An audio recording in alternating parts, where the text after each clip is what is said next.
I'm Joe Catalano with an AM Quincy news update for Wednesday, April 30th.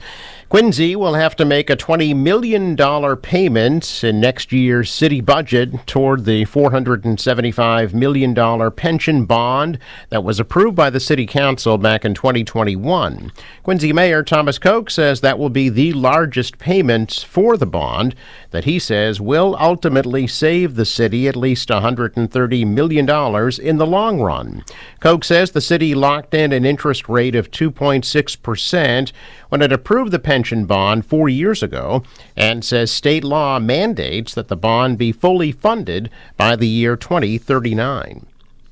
Two new candidates have emerged to run for Quincy School Committee, including a former member.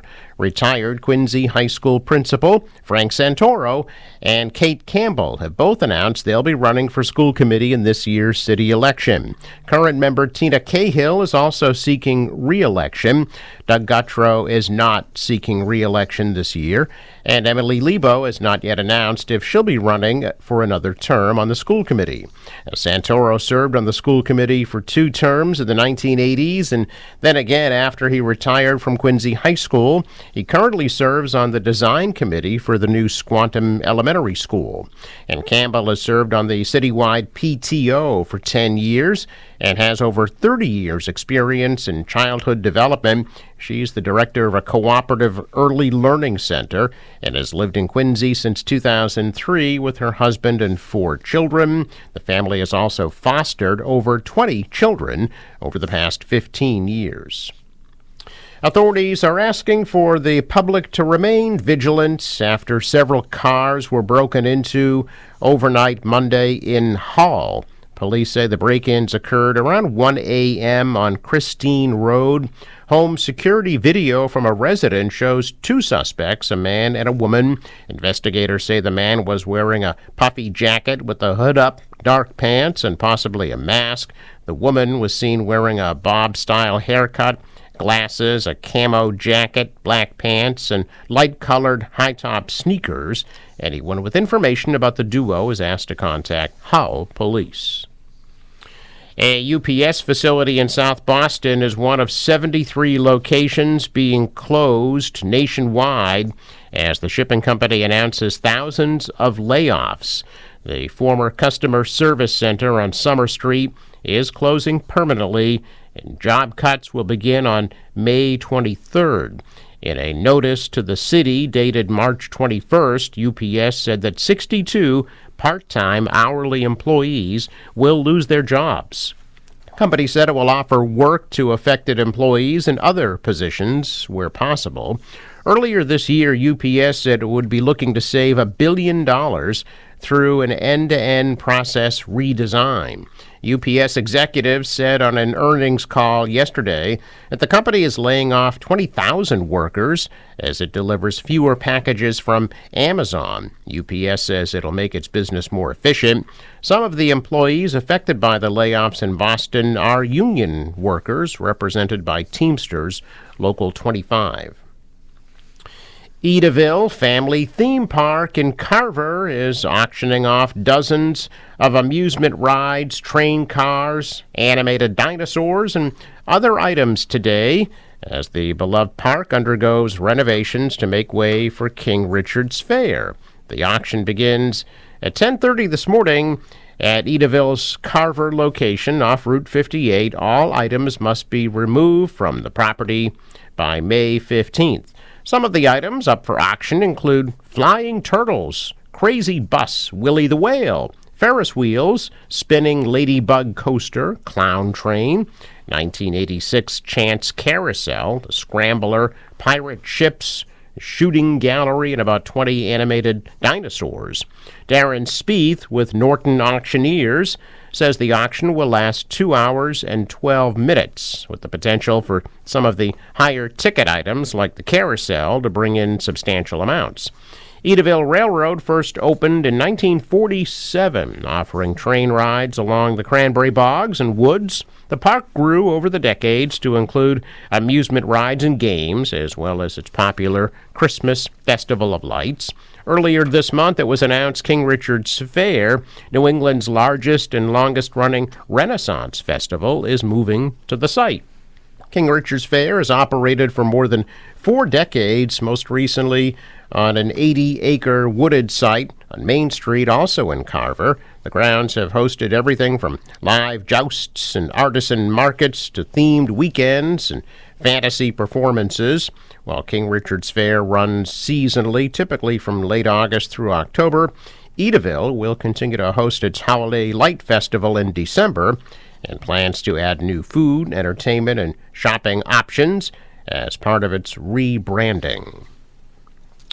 3 Rhode Island men have been accused of stealing and then selling hundreds of thousands of dollars worth of catalytic converters across southern New England. 25-year-old Curran Mitchell from Newport, 25-year-old Alberto Rivera of Cranston, and 27-year-old Louis Aceituno from Providence are charged by way of federal criminal complaints with interstate transportation of stolen property.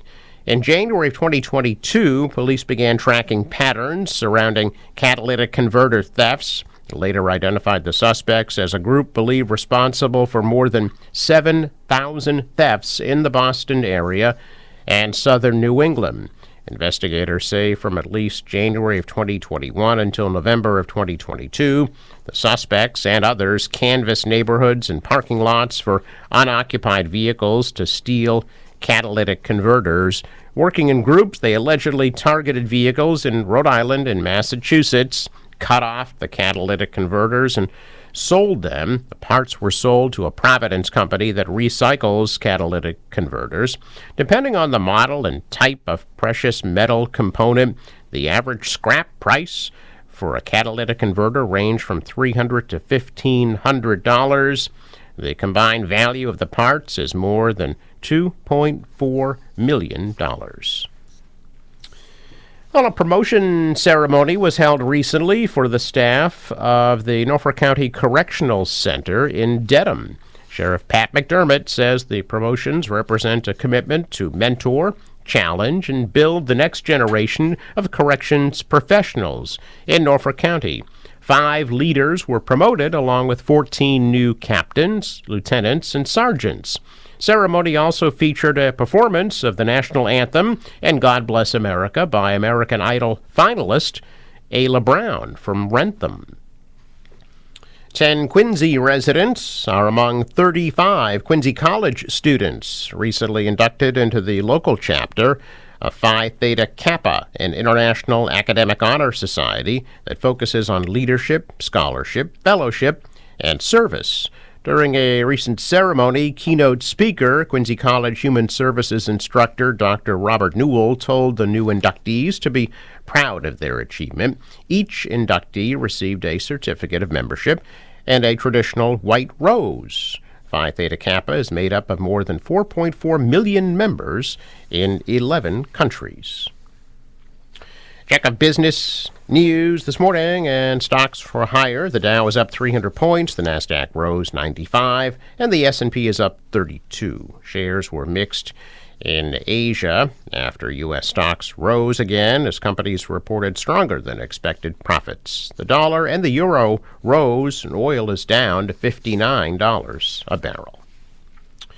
Sports, Celtics seal the deal, beat the Magic 120 to 89 and win round 1 of the NBA playoffs 4-1 as they take a break now and wait to find out who they'll play in the next round. The Red Sox trounced the Blue Jays in Toronto 10-2. They'll play again at 7 o'clock tonight. Forecast from the National Weather Service today, mainly sunny at a high of 71 degrees. For tonight, partly cloudy. Lows drop to the low 50s. Tomorrow, mix of sun and clouds and a high 68. Friday could see some scattered showers, but Friday's high 80 degrees. And scattered showers on Saturday, the high of 76. I don't know, the water waves about 2 feet, winds northwest 10 to 15, gusting to 25 knots. There is a small craft advisory in effect. High tide 2:15 p.m. Sunrise 5:40, sets at 7:42. Traffic note for River Bridge, scheduled to open at 9 a.m. I'm Joe Catalano with an AM Quincy news update for Wednesday, April 30th.